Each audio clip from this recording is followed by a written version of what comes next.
Assalamualaikum warahmatullahi wabarakatuh. Sampurasun. Selamat pagi pemirsa ataupun selamat siang ya.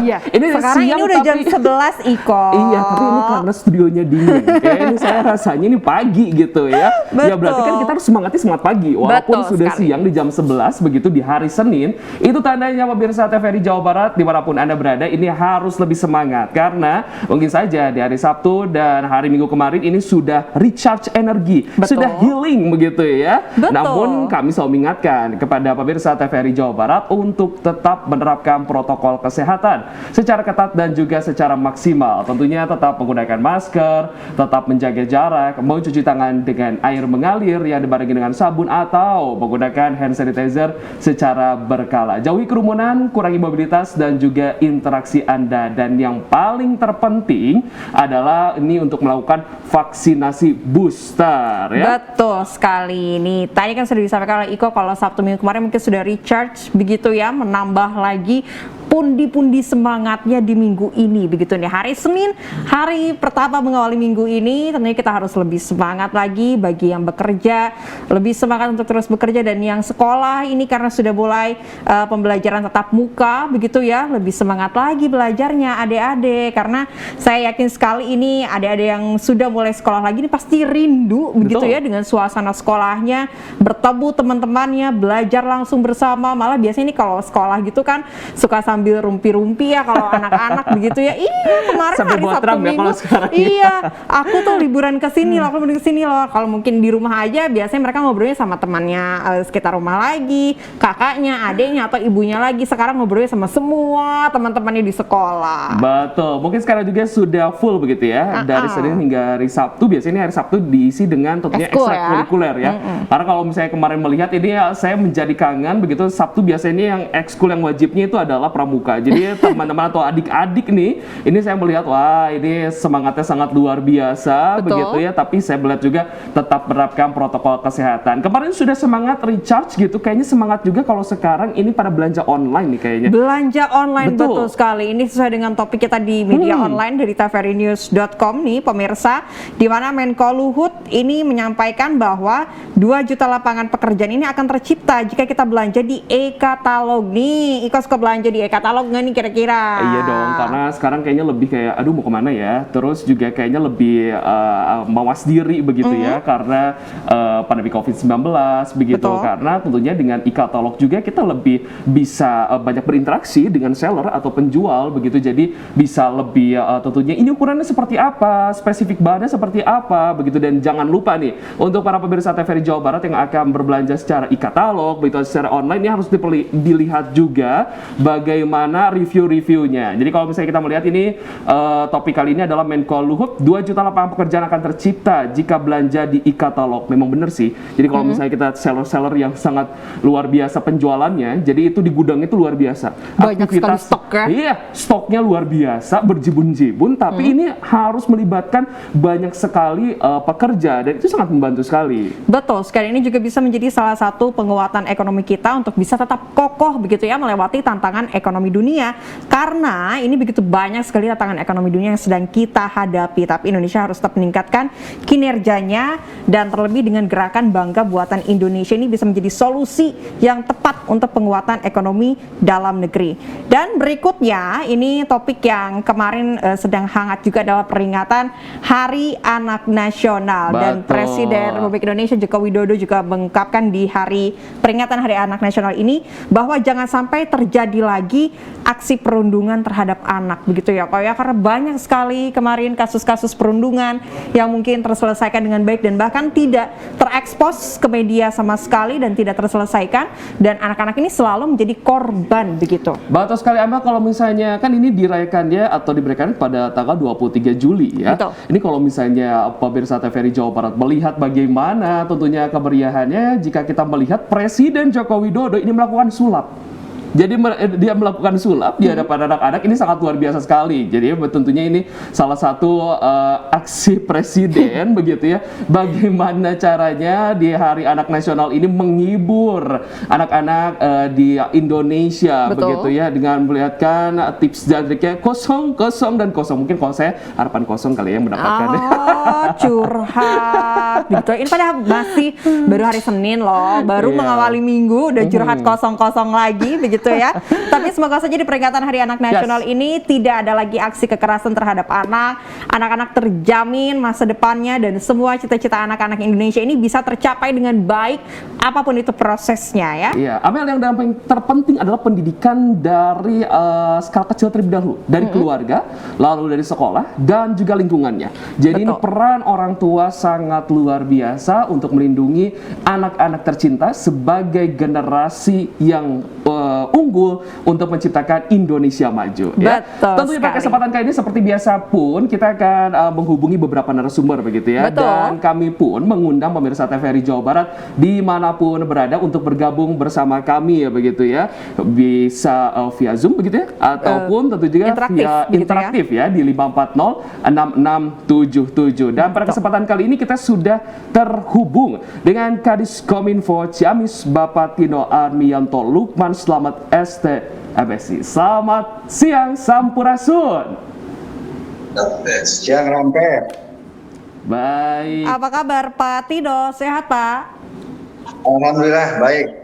Oke, Pak Tino, ini kita membahas mengenai persiapan Ciamis begitu ya untuk menghadapi Porprov Jabar. Ini sejauh mana nih Pak kesiapan Ciamis dalam menghadapi Porprov Jabar di tahun 2022 ini, kalau tidak salah bulan Oktober atau November begitu ya Pak ya?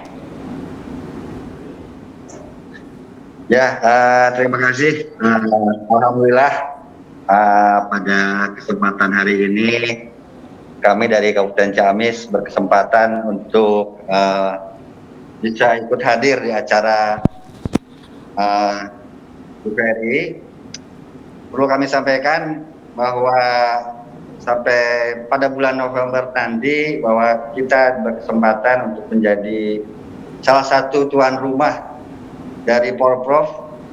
Kita ada 8 cabang olahraga yang menjadi tuan rumah.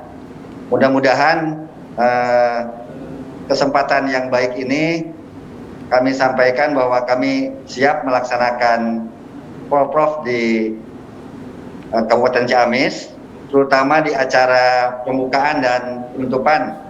Insya Allah Ciamis menjadi tuan rumahnya, termasuk juga kaitan dengan pandemi ini. Diharapkan pada bulan November sudah tidak ada lagi kasus COVID yang bisa mengganggu acara dari Porprov. Makanya di saat-saat ini di Ciamis pun sebenarnya kami sedang giatkan terkait dengan vaksinasi ketiga atau booster, sehingga pada saat nanti acara Porprov yang mudah-mudahan menjadi salah satu cara buat kami ditunjuk sebagai tuan rumah, ini juga bisa meningkatkan, menggerakkan ekonomi Kabupaten Ciamis terkait dengan bangkitnya setelah pandemi. Mungkin itu. Baik Pak Tino, ada 8 cabang olahraga. Bisa disebutkan cabang olahraga apa saja nih yang tentunya akan dilaksanakan di Kabupaten Ciamis? Ya, baik. Ada 8 cabang. Yang pertama tentu saja sepak bola yang nanti finalnya juga akan di Kabupaten Ciamis. Kemudian ada olahraga soft tennis. Ini yang kedua. Yang ketiga ada olahraga petang. Yang keempat ini ada acara olahraga cabang atletik. Yang kelima ada Muay Thai dari Ciamis. Yang keenam ada tenis meja, dan yang terakhir ini ada wushu. Dan sepeda BMX kita juga punya, karena kita alhamdulillah punya 2 venue yang sudah bertaraf internasional, yang satu untuk atletik, yang kedua kaitan dengan sepeda BMX. Oke, ini berarti ada induk olahraga rekreasi seperti BMX begitu ya Pak ya, yang juga turut serta diadakan di Ciamis begitu ya Pak ya? Ya. Oke, kemudian untuk menilai dari sisi ekonomisnya begitu ya Pak ya, karena ini pasti akan banyak sekali masyarakat yang melihat, menonton begitu ya. Apakah nanti di beberapa venue tersebut akan ada bazar, kemudian di bazarnya apakah akan ada produk-produk lokal yang diangkat begitu di Ciamis begitu Pak? Ya, tentu saja ini sebuah peluang sebenarnya buat kami. Jadi nanti seperti yang diharapkan tadi oleh Ibu, bahwa peluang ini akan kita manfaatkan sebesar-besarnya dengan minimal memperkenalkan produk dari Ciamis sendiri, produk UKM. Kemudian juga ini kan sebuah peluang bahwa nanti Ciamis akan banyak dikunjungi dari kabupaten kota yang lain. Ini sebuah peluang yang memang harus kita manfaatkan, terutama untuk menggerakkan perekonomian di Kabupaten Ciamis. Pak Tino, lalu persiapan apa saja nih? Karena kan tentunya ini pasti akan mengundang animo masyarakat begitu ya. Apalagi terlebih tadi Kabupaten Ciamis akan memunculkan begitu produk-produk unggulan yang berasal dari Kabupaten Ciamis. Lalu mungkin jika kesiapan dari venue tersebut sekarang, apakah sudah seluruhnya siap atau masih adalah beberapa yang harus dipersiapkan, Pak Tino? Tentu saja ini karena ini bulan November, kita terus-teruskan melakukan persiapan, termasuk beberapa kali kita dikunjungi oleh tim dari panitia besar Porprov terkait dengan kesiapan sarana prasarana venue-nya. Kemudian juga kita termasuk juga ini sudah beberapa kali ini ada beberapa kabupaten kota yang sudah mulai melakukan survei terkait dengan nanti tempat penginapan para atletnya, Pak. Homestay-nya sudah kita siapkan, tinggal nanti teman-teman dari kabupaten kota lain yang bersedia memilih lokasinya. Ini juga diharapkan nanti bahwa pergerakan ekonominya tidak hanya nanti di venue, tapi di seluruh warga, di seluruh masyarakat Ciamis, tempat-tempat yang kena homestay juga ini bisa bergerak ekonominya, Pak. Baik, berarti ini hotel-hotel okupansinya sudah terlihat begitu ya Pak, sampai tentunya ini homestay pun digerakkan begitu ya Pak Tino ya? Ya, betul. Oke, baik. Terakhir Pak Tino, harapannya terkait dengan pelaksanaan Porprov di Ciamis begitu sebagai salah satu tuan rumah yang menyelenggarakan Porprov di bulan November nanti Pak. Harapannya tentu saja di bulan November pandemi sudah mulai benar-benar mereda, itu yang pertama. Yang kedua, harapannya secara tuan rumah juga kita bisa sukses melaksanakan Porprovnya. Yang ketiga yang tentu saja utamanya bahwa kita ingin Kabupaten Ciamis khususnya ini masuk ke 10 besar dari pengumpul medalinya. Lalu peluang-peluang apa saja nih Pak? Kabupaten Ciamis ini mengunggulkan cabur apa saja nih Pak? Tentu saja yang menjadi andalan untuk Kabupaten Ciamis ini terutama diusahakan kami akan berjuang di cabang olahraga yang tentu menjadi tuan rumah seperti yang saya sebutkan tadi di awal. Di samping ada beberapa olahraga juga yang tuan rumahnya tidak di Ciamis seperti tenis maupun voli, kita juga berharap ini mendapatkan medali dari sana. Baik, terima kasih Pak Tino Arbianto Lukban Selamat STPSI sudah bergabung bersama kami. Sukses, sehat selalu, dan tentunya persiapan hingga November nanti Porprov di Kabupaten Ciamis berjalan dengan lancar, dan apa yang diharapkan semoga saja bisa tercapai ya Amel ya. Betul sekali. Selamat siang Pak Tino. Ya. Ya, karena memang ini ada 4 kabupaten kota begitu yang menjadi tuan rumah dari pelaksanaan Porprov di tahun ini. Selain Ciamis, ini ada Sukabumi, kemudian Sumedang, dan juga Kabupaten Bandung. Dan selain cabang olahraga yang biasa dipertandingkan, begitu ada 5 induk olahraga rekreasi juga seperti BMX, kemudian cheerleader. Nih, cheerleader juga ikut begitu ya berkompetisi. Kemudian airsoft gun dan beberapa olahraga rekreasi lainnya yang juga turut serta dipertandingkan di Porprov 2022 kali ini.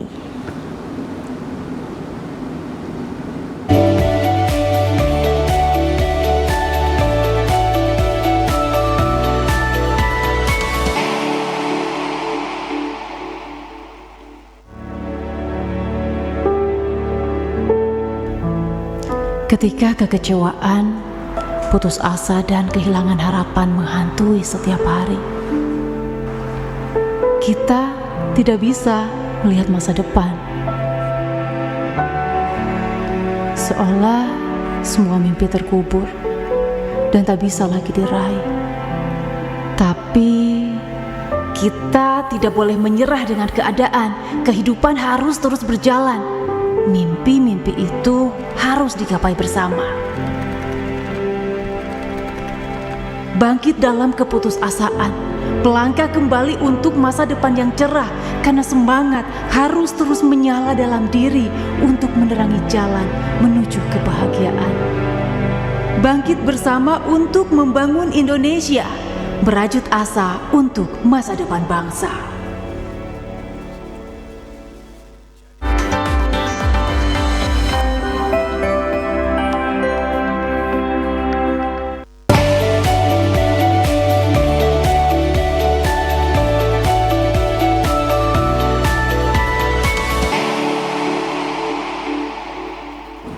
Terima kasih pemirsa TVRI Jawa Barat masih tentunya menonton Sampurasun. Betul sekali. Tadi kita sudah membahas terkait dengan Porprov begitu yang akan diselenggarakan di Ciamis dan beberapa daerah di Jawa Barat. Kali ini kita akan kembali berdiskusi sesuai dengan tema Hari Anak Nasional yang jatuh pada tanggal 23 Juli kemarin nih ya Iko ya. Kita telah terhubung melalui Zoom bersama Ibu Diana Sofyan, Ketua Komunitas Peduli Anak Spesial. Selamat siang, Ibu Diana. Halo, Ibu Diana. Halo, selamat siang. Terdengar dengan jelas ya suara kami di studio? Sudah Mbak. Selamat baik. siang. Ya, Bu Diana, kemarin kan kita sudah merayakan begitu ya Hari Anak Nasional pada tanggal 23 Juli kemarin. Lalu sesuai dengan tema kita kali ini mencetak anak yang cerdas. Sebetulnya pemaparan atau pengertian anak yang cerdas itu seperti apa sih, Bu? Ya, terima kasih dengan Mbak Amel dan Mas Iko.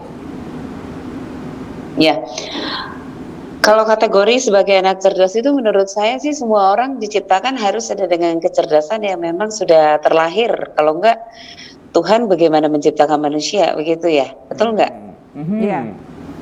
Ya, jadi kalau pandangan saya kecerdasan itu pastilah harus sudah memang menjadi sebuah pencitraan ya dari semesta, dari alam, dari kemudian dari siapa yang menitipkan, baik Allah, Tuhan, dan siapa yang memang bisa kita lihat dari sisi spiritualitas kita. Itu dulu landasan kita pertama. Nah, kecerdasan berikutnya tentunya bagaimana kita mengedukasi publik, baik dari sisi keluarga itu sendiri. Jadi mencerdaskan generasi itu pasti di awalnya pasti harus ada kecerdasan yang memang diawali dari pola asuh keluarga. Itu dulu. Bagaimana, Mbak?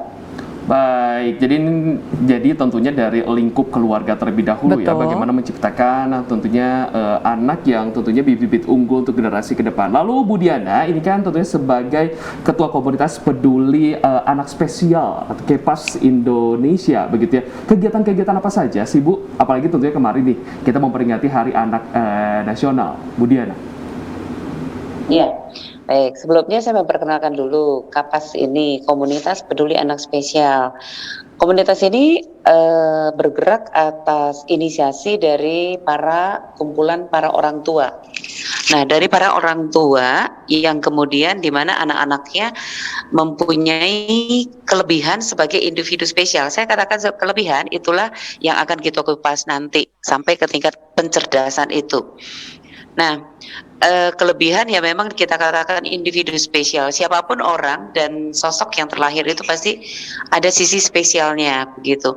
Nah, sekelompok orang tua ini bersama dengan beberapa salah satu pemerhati yang bergerak untuk membangunkan wadah buat para anak individu spesial, di mana para kalangan anak-anak inilah yang kemudian terjadinya proses treatment, proses edukasi untuk mencerdaskan mereka. Makanya dari itu di sini memang kami mempunyai coach adalah anak-anak cerdas yang membebaskan.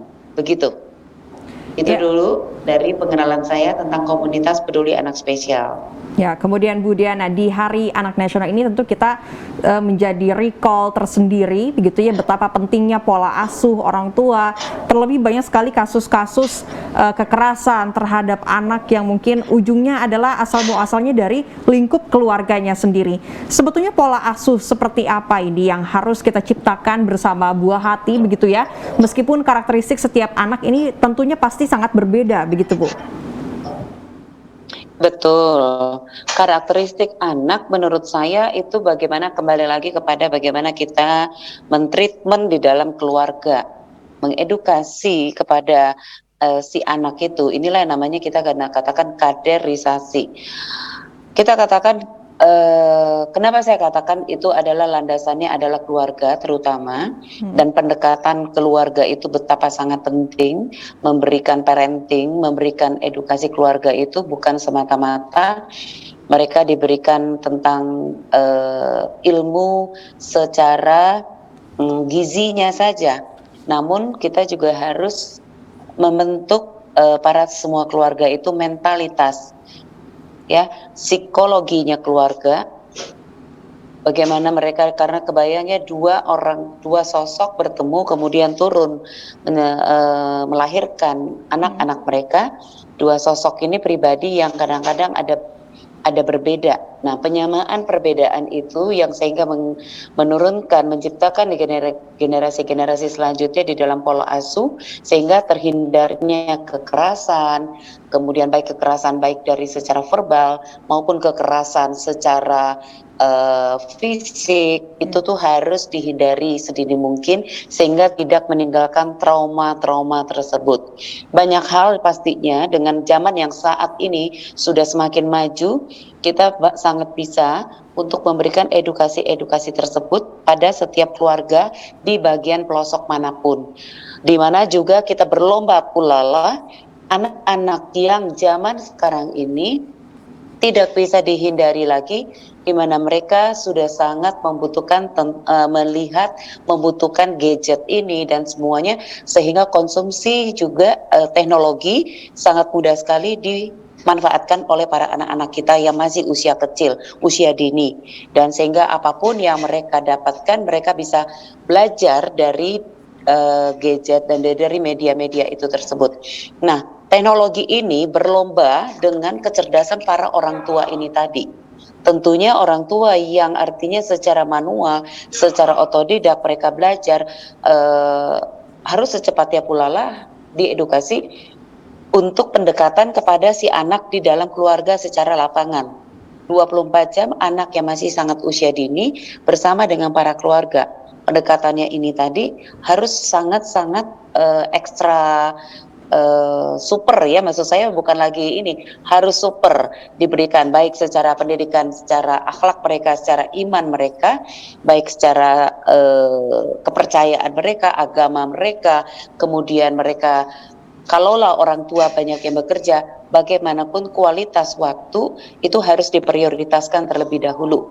Dan ada banyak cara ketika anak bermain, jangan terus.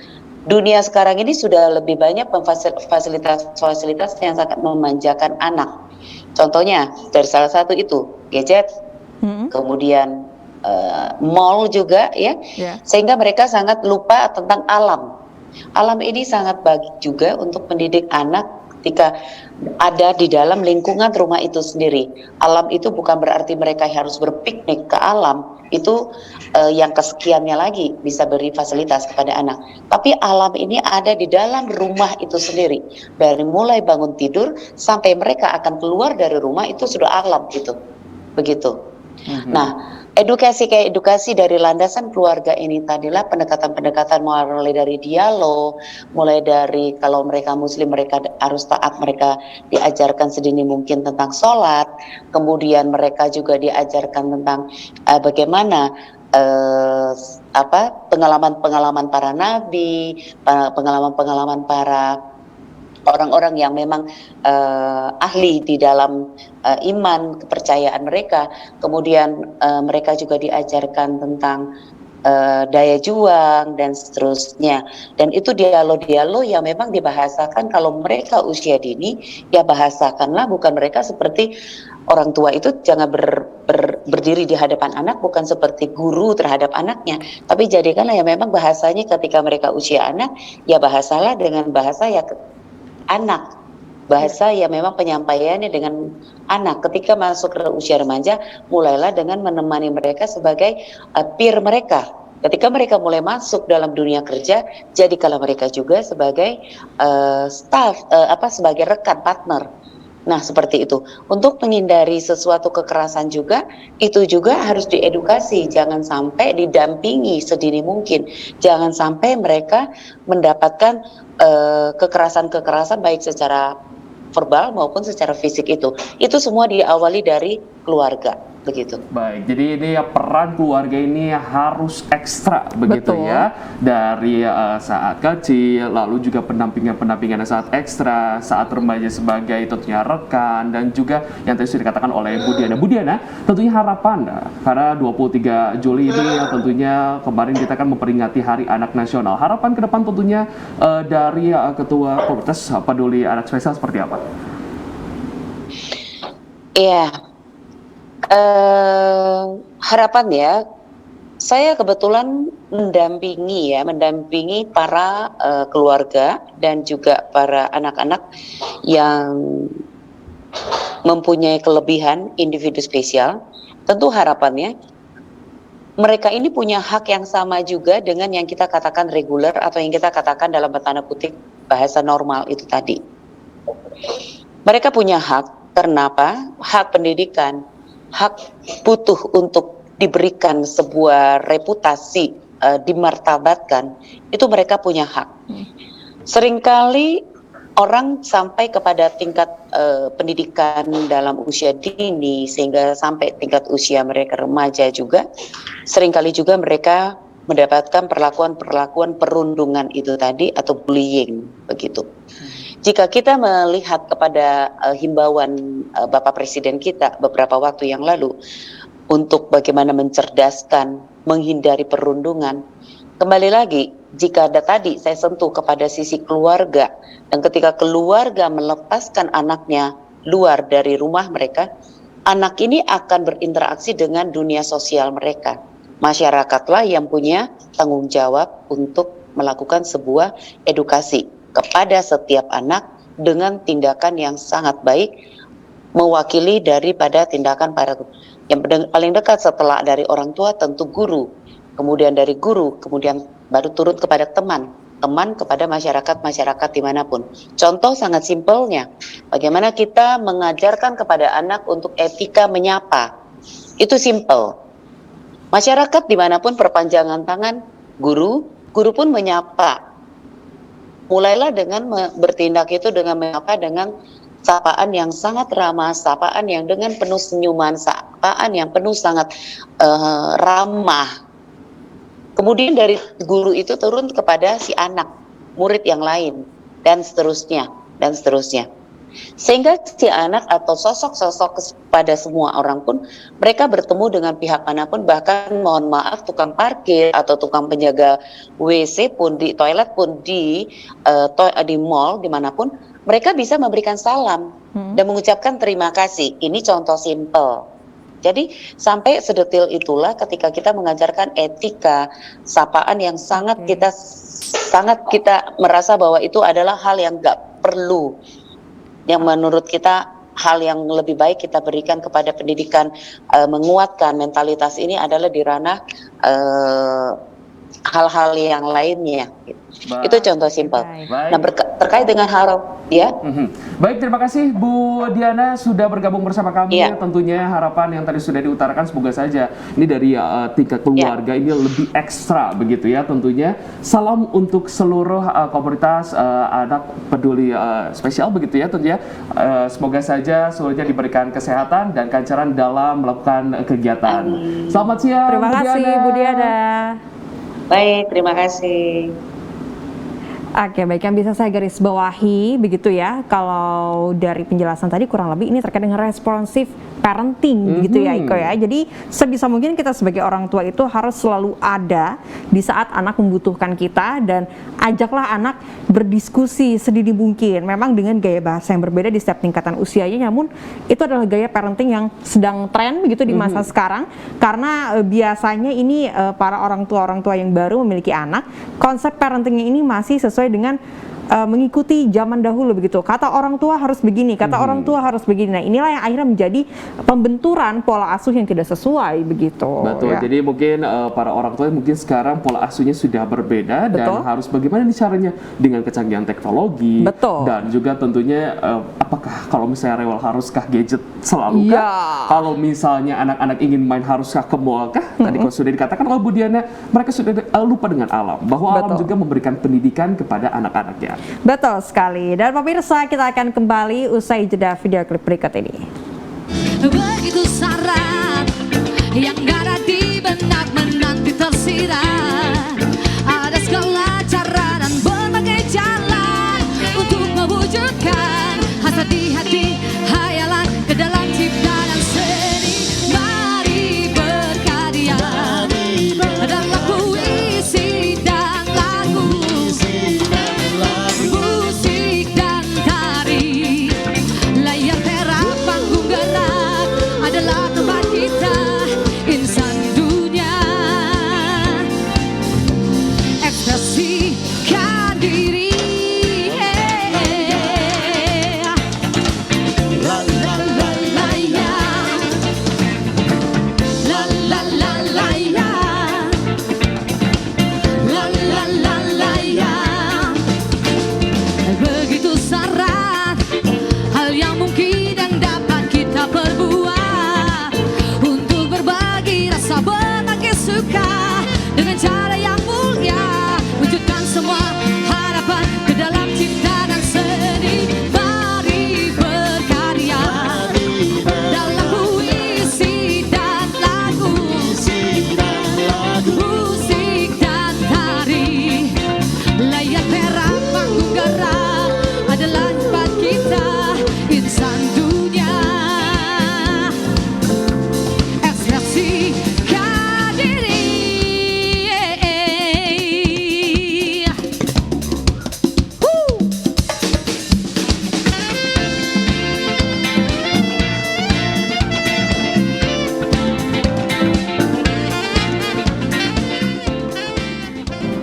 Anda masih bersama kami di Sampurasun ya. Tentunya nanti pun kita akan masih berbincang mengenai seputar imigrasi dan juga komponen UMK begitu dengan Betul. narasumber-narasumber yang berbobot. Tentunya pada Betul. kesempatan kali ini pun kami mengundang Anda pemirsa TVRI Jawa Barat untuk bergabung bersama kami secara interaktif di 5406677. Usai jeda tetaplah bersama kami di Sampurasun.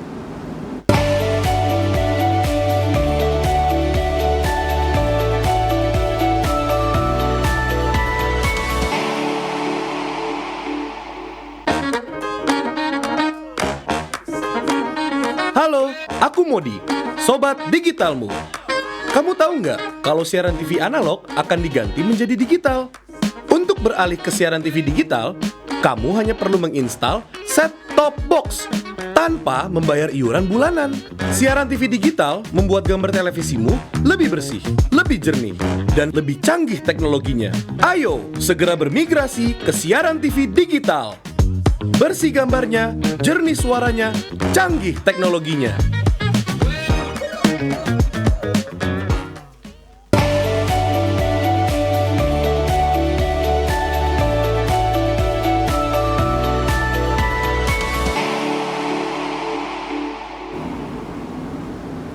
Halo, selamat siang, masih bersama kami di Sampurasun ya. Tentunya kami pun akan mengundang Anda secara interaktif di Betul. 5406677. Ada dua topik lagi nih yang tentunya kita akan perbincangkan pada siang hari ini.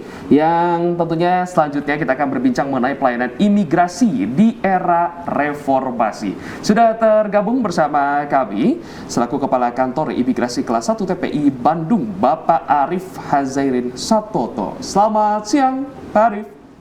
Selamat siang Bapak. Siap. Sudah Iya. jelas mendengar suara kami di studio ya Pak ya? Ya, selamat siang Pak. Selamat siang pemirsa TVRI. Siap. Oke, baik. Pak Arief, di era reformasi ini mungkin kalau di Indonesia sedang ngetrennya atau populernya konsep good governance begitu ya, bukan good government begitu. Nah, seperti apa nih kira-kira konsep yang diterapkan di imigrasi khususnya untuk pelayanan kepada masyarakat, Pak? Nah, tentunya dengan era reformasi ini, kantor imigrasi khususnya di kantor imigrasi kelas 1 TPI Bandung ini dalam hal pelayanan paspor kita sudah melakukan secara elektronik, Bapak. Jadi setiap pemohon paspor bisa mengajukan permohonan melalui M-Paspor atau download di aplikasi Play Store maupun di e-store gitu. Jadi sekarang tidak mesti datang langsung ke kantor imigrasi, bisa melakukan permohonan melalui download di aplikasi. Oke, Selain jadi itu juga, ya, Pak, selain itu juga kami juga melakukan inovasi. ya. Apabila pengambilan paspor itu, apabila paspor sudah jadi, itu masyarakat bisa memanfaatkan PT Pos, Bapak Ibu sekalian. Jadi nggak usah datang lagi ke kantor imigrasi, tinggal melakukan aplikasi di kantor imigrasi dan di PT Pos yang ada di kantor imigrasi, sehingga nanti petugas pos langsung mengirimkan langsung di rumahnya masing-masing. Gitu. Pak Arief katanya ini bisa, katanya ngambil di hari Sabtu, bener atau enggak sih? Gimana Pak? Kalau misalnya mau ngambil paspor begitu ya? Katanya paspor udah jadi, katanya bisa, katanya ambilnya di hari Sabtu, bener atau enggak sih? Iya, lewat pos Pak. Jadi kalau kita ngambil ini bisa ngambil lewat PT Pos. Jadi kalau nanti berkenan masyarakat tinggal mendaftarkan di PT Pos, ya kan, yang ada di kantor imigrasi, ya, sehingga nanti kalau sudah jadi paspornya, udah tinggal tunggu saja di rumah. Nanti PT Pos yang sudah bekerjasama dengan Imigrasi Bandung yang mengantar ke rumahnya gitu. Oke, sip deh baik. kalau kayak gitu. Jadi sekarang saya harus langsung buat paspor aja secara elektronik ya. Nah, ini mudah juga begitu ya, Pak ya? Lebih mudah sekarang. Ya. Betul sekali, karena masyarakat bisa langsung mengakses aplikasi M-Paspor begitu ya, Pak Arief, betul? Betul, Pak. Betul. Ya, dan di aplikasi ini kalau tidak salah sudah terintegrasi dengan dokumen perjalanan sehingga masyarakat tidak perlu ribet-ribet lagi untuk membawa berkas-berkas yang seabrek begitu, tinggal scan aja kalau tidak salah ya. Tapi Pak, ada kendala tidak dengan perubahan sistem yang seperti itu? Karena sebelumnya kan semuanya belum serba digital. Betul. Namun sekarang sudah kemajuan teknologi, kemudian reformasi sehingga peralihan pelayanan publik yang semakin baik juga harus terus ditingkatkan. Kendala apa yang kira-kira dialami Pak kalau ada? Kendalanya mungkin ada orang tua kan generasi dulu. Kalau kan sekarang generasi milenial. Nah, bagaimana cara mengatasinya kita, yaitu ya dengan cara khusus untuk disabilitas maupun kelompok rentan prioritas, kami sediakan fasilitas khusus, Bu. Jadi mereka langsung datang ke sini, langsung kita langsung kita layani. Jadi contoh kalau misalnya orang-orang tua itu tidak bisa mengakses internet, HP atau e-paspor, nah kita melakukan pelayanan kepada mereka, datang langsung ke kantor imigrasi sehingga tidak merepotkan mereka untuk melakukan kegiatan tersebut. Jadi tidak mesti daftar di M-Paspor, mereka bisa datang langsung. Pak Arief, nih Pak Arief kan tentunya ini M-Paspor ini sangat mempermudah sekali begitu ya. Tapi bagaimana nih sosialisasi kepada masyarakat? Ternyata masih ada saja nih yang datang ke kantor imigrasi untuk pembuatan paspor begitu. Lalu langkah apa saja yang sudah diberikan kepada masyarakat bahwa sudah masyarakat tidak perlu jauh-jauh datang ke kantor imigrasi untuk pembuatan paspor begitu, bahwa sekarang imigrasi sudah di era reformasi seperti ini tentunya sudah mempermudah dengan teknologi. Bagaimana sosialisasinya Pak Arief? Tentunya secara berkala kami bekerja sama dengan televisi, contohnya di TVRI ini, kemudian ada radio-radio, kemudian media cetak, dan aktif juga kami di Instagram kami maupun media sosial kami, sehingga apabila masyarakat yang membutuhkan informasi bisa melakukan cek di Instagram maupun di media sosial kami bahwa kami selalu update Bapak Ibu sekalian. Nah, pemirsa TVRI Jawa Barat yang lagi menonton Sampurasun, tentunya kami ini sedang mengangkat topik mengenai pelayanan imigrasi di era reformasi. Jadi bagi pemirsa TVRI Jawa Barat dimanapun Anda berada, juga kami mengundang secara interaktif di 5406677. Kebetulan pada kesempatan kali ini sudah tergabung bersama kami Seku Kepala Kantor Imigrasi Kelas 1 TPI Bandung, Bapak Arif. Nah, Bapak Arif, selanjutnya prosesnya berapa lama sih kalau M-Paspor? Sesuai dengan Permen Kumham 8 tahun 2014, prosesnya itu sesuai dengan SOP adalah 4 hari kerja Bapak Ibu sekalian. Jadi jangan khawatir apabila Bapak Ibu sekalian diproses lebih dari 4 hari kerja, pastinya kita akan memberikan kompensasi terhadap masyarakat karena sesuai dengan misi kami di zona integritas ini. Oke, baik. Jadi selama 4 hari kerja ya, sama seperti kalau kita melakukan pengajuan secara offline begitu. Tapi memang ini keuntungannya tidak si ada. Bu Shirley itu ternyata dia. Pak Arif masih bergabung bersama kami? Ya. Iya, baik, Pak Arif. Baik, Pak Arif. Jadi kalau misalkan sudah ada M-Paspor seperti ini lebih enak begitu ya Pak ya, karena tidak ada calo begitu ya, sehingga transparan semuanya langsung pembayaran dilakukan kepada pemerintah begitu ya Pak ya. Tapi kira-kira dari Ditjen Imigrasi ini ada tantangannya tersendiri nggak Pak? Karena mungkin harus menyiapkan SDM yang mumpuni, teknologi juga, karena ini kalau teknologi biasanya suka ada, kadangkala ada errornya begitu ya Pak ya. Ini bagaimana Pak? Pastinya kami siapkan tentunya kami membuka kanal website kami terbuka kepada siapapun untuk melakukan pertanyaan di media sosial kami. Apabila ada pertanyaan, kami juga ada hotline juga di 08111-266-111 sehingga kapanpun masyarakat bisa mengakses hotline kami di medsos kami. Jadi ada WA yang 24 jam kita bisa jawab ya. Kalaupun misalnya belum dijawab Bu, pasti akan dijawab WA-nya. Kalau misalnya malam hari WA, pagi hari pasti dijawab gitu. Pasti akan slow respon begitu ya Pak. Kantor imigrasi juga ingin istirahat sebentar begitu, tapi tentunya memberikan kemudahan begitu ya kepada masyarakat yang ingin mengajukan paspor ataupun yang lain-lainnya. Jadi kalau misalnya memang kepepet, kenapa nggak dari dulu ngurusnya gitu ya? Iya betul sekali. Ini saya juga sebenarnya harus perpanjang, tapi udah angus nih Pak, karena saya waktu itu malas sekali ngurus kayak gini, saya jadi malas ya. Jadi semangat begitu ya, jadi nggak malas lagi untuk mengurus paspor begitu ya. Ya, baik. Tentunya ini hotline bisa diulang kembali Pak. Mungkin saja ini sedang ada yang pengen banget udah pesan tiketnya, tapi paspornya udah habis nih. Iya. Jadi hotline-nya harus kemana ataupun media sosialnya apa saja Pak? Di Instagram Kantor Imigrasi Bandung, ya, sama 08111 224 1111. Baik, Pak Arif. Pak Arif, ini sepertinya sudah ada yang terhubung bersama kami begitu ya? Ya, di interaktif 5406677. Selamat siang, Sampurasun.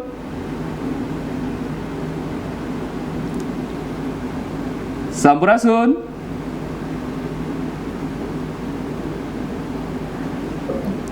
Baik, tentunya kita masih menggunakan Anda untuk telepon interaktif di 5406677. Bagi Anda tentunya ingin langsung bertanya begitu, bagaimana sih M-Paspor begitu, ataupun pelayanan-pelayanan apa saja begitu, bagaimana caranya. Nah, untuk bagaimana caranya nih, langkah-langkahnya agar lebih jelas begitu kepada pemirsa TVRI Jawa Barat, Pak Arif bisa dijelaskan? Oh, baik. Jadi masyarakat yang punya aplikasi HP Android itu tinggal klik saja di search di Android tersebut, tinggal klik M-Paspor, nanti akan muncul M-Paspor tersebut, ya kan? Nanti di dalam M-Paspor itu setelah mendaftar, kemudian masukkan identitasnya, kemudian diisi semuanya di situ. Tinggal nanti akan ketemu jadwal mana yang kosong. Jadi masyarakat bisa memilih kapan jadwalnya, memilih sendiri jadwalnya. Misalnya yang kosong Bapak Ibu sekalian kosong hari Rabu. Oh, ternyata di hari Rabu full. mungkin bisa di hari berikutnya di Kamis. Jadi masyarakat bisa memilih jadwalnya di M-Paspor tersebut. Jadi kita memberikan fleksibilitas kepada masyarakat untuk berangkat memilih tanggalnya sendiri gitu. Baik Oke, ya, baik. jadi ini sangat semudah itu loh. Betul, tidak perlu kemana-mana begitu ya, hanya cukup mengaksesnya dari smartphone atau gawai Anda, membuka aplikasi M-Paspor, tinggal upload berkas, kemudian tunggu aja di rumah begitu ya, tunggu paspornya nyamperin sendiri, bukan kita yang nyamperin paspor lagi begitu ya Pak Arief ya. Terakhir Pak, apakah ada imbauan begitu untuk masyarakat terkait perubahan konsep begitu ya setelah masa reformasi ini untuk pelayanan paspor atau imigrasi kepada publik?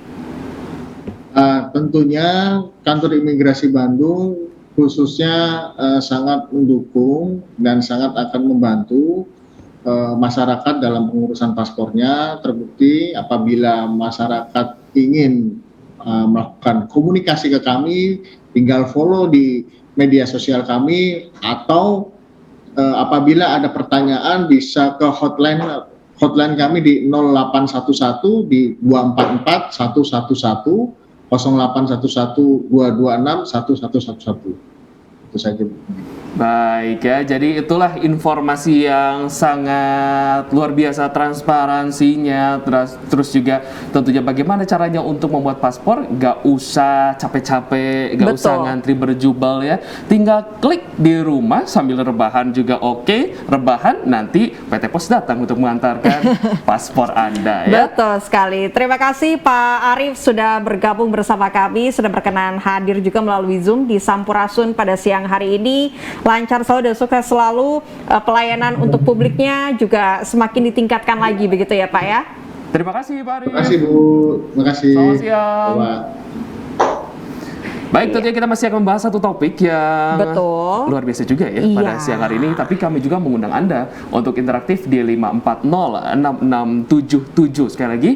Jadi tentunya kami mengundang Anda untuk telepon interaktif di 5406677, bisa langsung menanyakan kepada narasumber yang nanti pun kita akan undang kembali yang sudah terhubung di Zoom. Itu ya. Tentunya jangan kemana-mana, tetap di Sampurasun.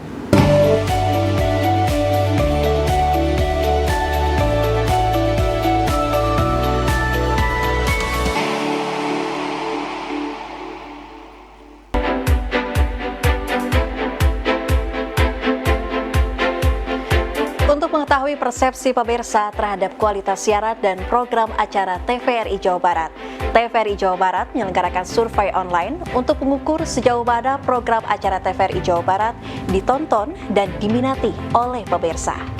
Survei online dapat dilakukan dengan cara memindai QR Code berikut ini.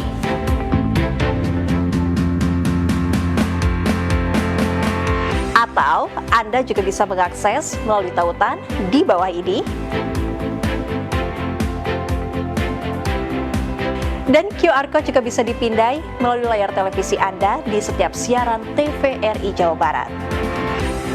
Partisipasi Anda kami tunggu dan kami harapkan agar TVRI Jawa Barat bisa melakukan evaluasi serta asesmen program acara, sehingga TVRI Jawa Barat bisa memperbaiki kualitas siaran dan juga menciptakan program-program acara yang lebih berkualitas. TVRI, Media Pemersatu Bangsa.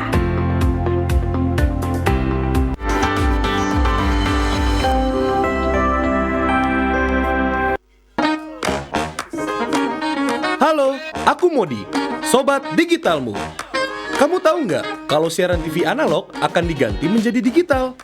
Untuk beralih ke siaran TV digital, kamu hanya perlu menginstal set-top box tanpa membayar iuran bulanan. Siaran TV digital membuat gambar televisimu lebih bersih, lebih jernih, dan lebih canggih teknologinya. Ayo, segera bermigrasi ke siaran TV digital. Bersih gambarnya, jernih suaranya, canggih teknologinya.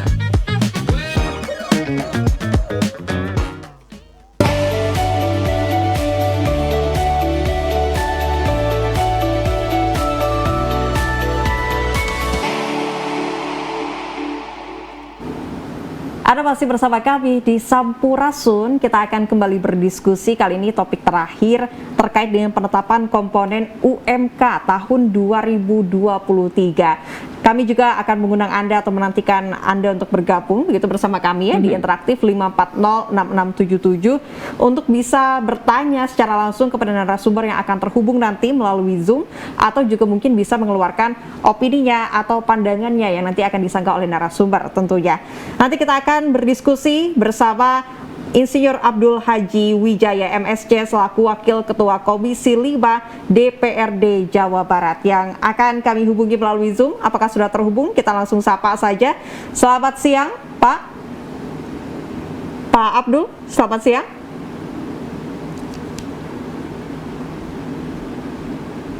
Baik, nampaknya belum terhubung begitu ya. Selamat siang Pak Abdul, juga tentunya nanti kita kan masih mengundang ya pemirsa TVRI Jawa Barat ini untuk interaktif bersama kami di 5406677 karena ini penetapan begitu ataupun komponen UMK 2023 ini sangat ditunggu-tunggu juga ya. Betul sekali, karena biasanya per tahunnya ini selalu ada aturan-aturan baru yang merubah tentang penetapan komponen UMK begitu, karena kita harus melihat dari analisis kehidupan realnya juga, kebutuhan realnya juga begitu ya, dan banyak sekali komponen yang harus dipertimbangkan dalam penetapan UMK ini tentunya. Betul, lalu apa saja ya sebenarnya komponen-komponen dan aturan-aturan apa saja yang baru? Apakah ini rasa bentuk kasih sayang dari pemerintah kepada tentunya pekerja ataupun seperti apa ya? Namun tentunya jangan kemana-mana, tetap di Sampurasun.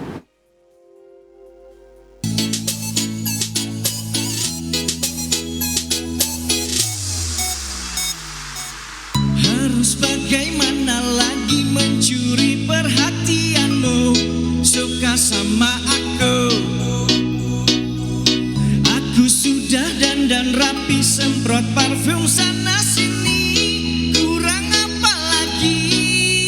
Dari depan, dari samping, dari mana-mana aku tetap tampak.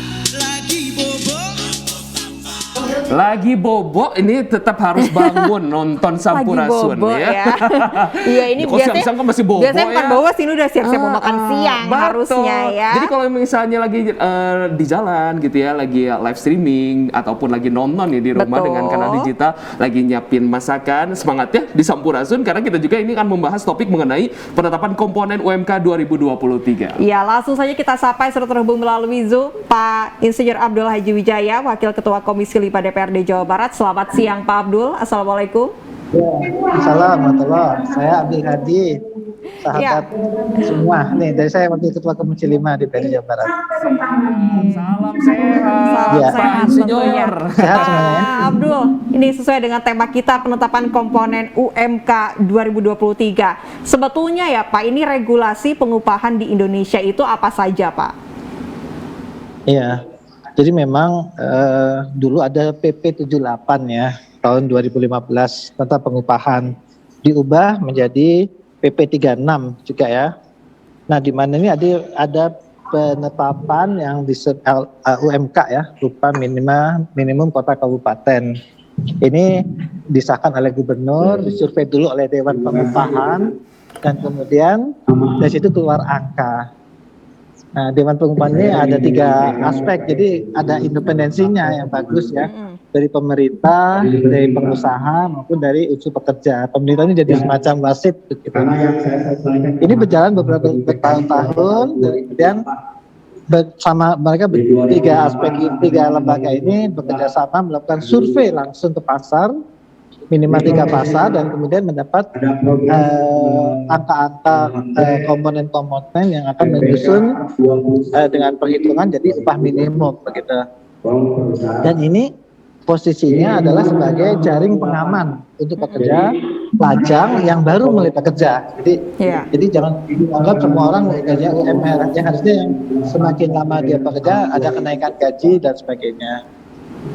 Nah, hasil survei dan rumusan upah ini disampaikan oleh Dewan Pengupahan kepada Gubernur melalui Dewan Pengupahan Provinsi, dan kemudian setelah terbit maka muncullah PP, ada perumusan formula, dan kemudian jadilah dimasukkan pertumbuhan ekonomi, inflasi, dan kemudian ini keluar menjadi itulah yang disebut ini, maaf saya koreksi. Jadi setelah survei jadilah angka, itulah yang dulu dilakukan. Nah, dengan adanya PP baru yang dengan dasarnya Undang-Undang Cipta Kerja itu terjadi perubahan. Tidak dilihat lagi komponen yang lama, tapi dilihat hanya dari pertumbuhan ekonomi dan inflasi. Ini terjadi karena ini perubahannya sangat-sangat drastis dan sangat merugikan dari kacamata buruh. Maka ini ditolak oleh seluruh serikat pekerja dan seluruh serikat buruh, gitu ya. Nah, jadi ketika Ibu Ketua DPR menyampaikan bahwa upah minimum harus mempertimbangkan harga kebutuhan pokok, ini pasti angin segar kalau ini benar, gitu ya.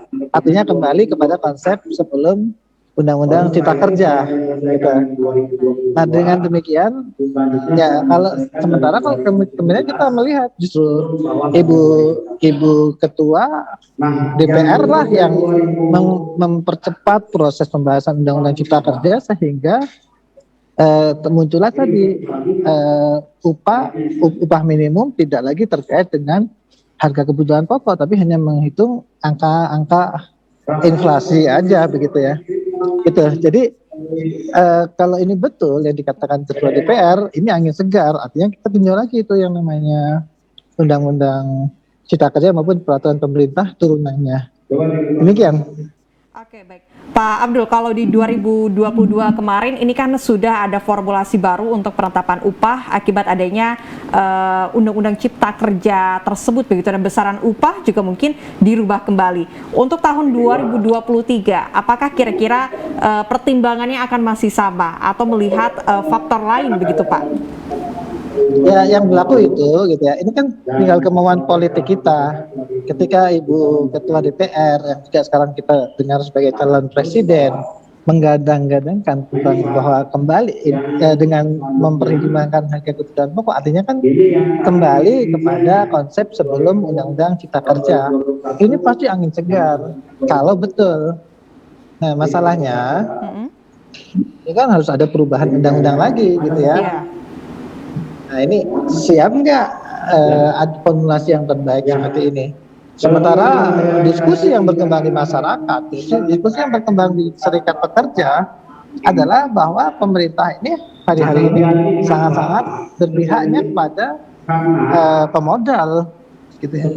Sehingga mana mungkin pemerintah, kalau Ibu Ketua DPR akan menjadi presiden, mana mungkin dia berani melawan pemodal-pemodal itu kepesimisan itu yang ada di lapangan. Ini yang saya komunikasi terus dengan beberapa serikat pekerja, mendengarkan pandangan-pandangan mereka. Pak Abdul, lalu harapan ke depannya seperti apa ini untuk penetapan komponen UMK 2023? Ya, itu kan ada survei pasar ya. Malah kembali lagi ke survei pasar lagi, kalau memang itu yang terbaik, itu yang menjadi yang disepakati oleh semua pihak, gitu ya. Cuman efeknya para pengusaha itu, ikatan pengusaha tidak setuju karena itu biasanya naiknya banyak. Memang harga di lapangan naiknya banyak, gitu ya. Tapi itu solusi paling realistis karena harganya benar-benar harga yang ada di pasar.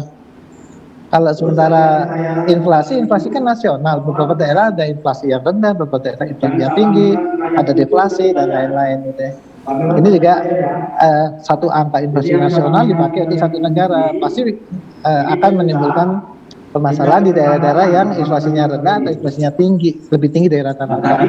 Demikian. Baik, terima kasih Pak Insinyur Abdul Haji Wijaya, MSc selaku Wakil Ketua Komisi 5 DPRD Jabar sudah bergabung bersama kami. Sukses, sehat selalu ya Bapak. Salam sehat untuk Anda. Kasih ya. Iya, baik. Waalaikumsalam warahmatullahi wabarakatuh. Tentunya diskusi kita tadi sekaligus penutup perjumpaan kita di Sampurasun kali ini ya, Iko ya. Jangan lupa saksikan terus Sampurasun setiap hari Senin sampai Jumat, namun untuk hari Jumat hanya sampai jam 11:30 saja. Betul. Akhir kata saya Frederico Sinatria dan saya Abra Putri pamit undur diri. Wassalamualaikum warahmatullahi wabarakatuh. Dan Sampurasun.